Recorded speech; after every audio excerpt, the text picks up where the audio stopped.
Hello and welcome Transformers fans, my name is David Lees, and in this video I will be doing a review of Transformers Galaxies issue 6, and this is the second and concluding part of the Cliffjumper story.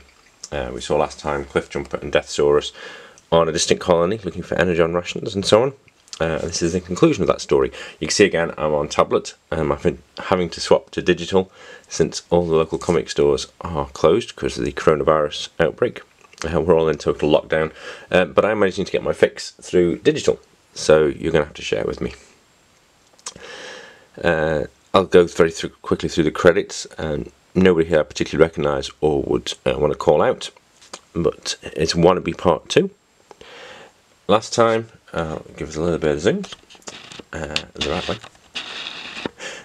We saw Cliffjumper and Deathsaurus on this distant planet, Deathsaurus quite clearly Decepticon. And Deathsaurus plans to just fleece the whole planet for all the energy it contains. I brought you here to distract the rabble, says Deathsaurus, so that I can now claim the energon for myself.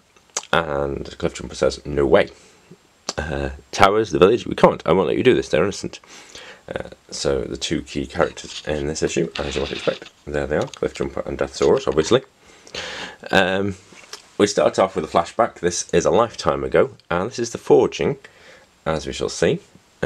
Out comes from the forging chamber the silhouette of Optimus Prime. No, wait, it's Bumblebee. Here we are. So, Bumblebee arrives to great fanfare and delight, and hooray, it's a new forging and all that kind of stuff. Meets his mentor, Shutter, and off they go. It's all very hunky-dory and wonderful. Sentinel Prime says, wait, there's another one. And Cliffjumper emerges. Hello, I guess I exist. Hello, sorry. So, even from the moment he was born or forged, Cliffjumper has been completely overlooked due to Bumblebee, which is a sad but accurate state of affairs. And this explains the backstory for that.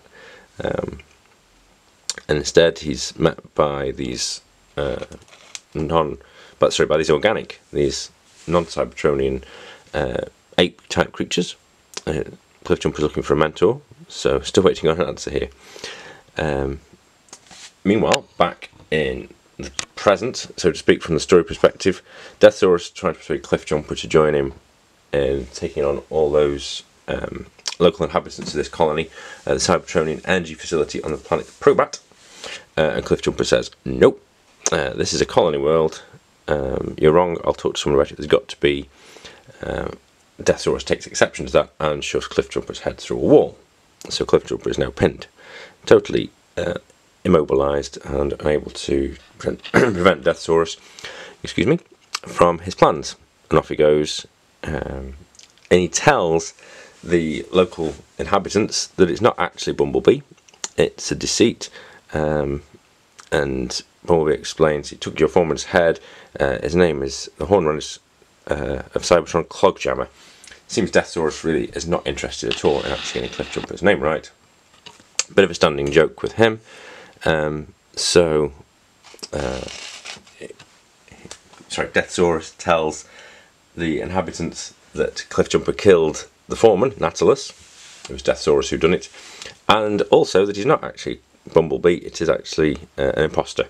And since they're so literally short-sighted, they accept that story and en masse start chasing after Cliffjumper. I don't know what's happening. Hunt it, kill it, beast criminal, and so on. So Cliffjumper transforms. So here's the transformation for the issue.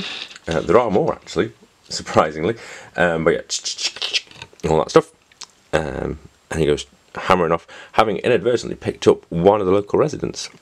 So Cliffjumper starts talking to himself. Who's that? Who's there? I don't usually talk to myself. I've just had a really stressful night. It is me, I am the one who is here. How are you inside me? I'm locked. I was on the false Bumblebee's back when it changed. When I was here, it was very loud. And so they go on. Have this conversation, and they realise Deathsaurus is approaching, maximum destruction, flames, and all the rest of it.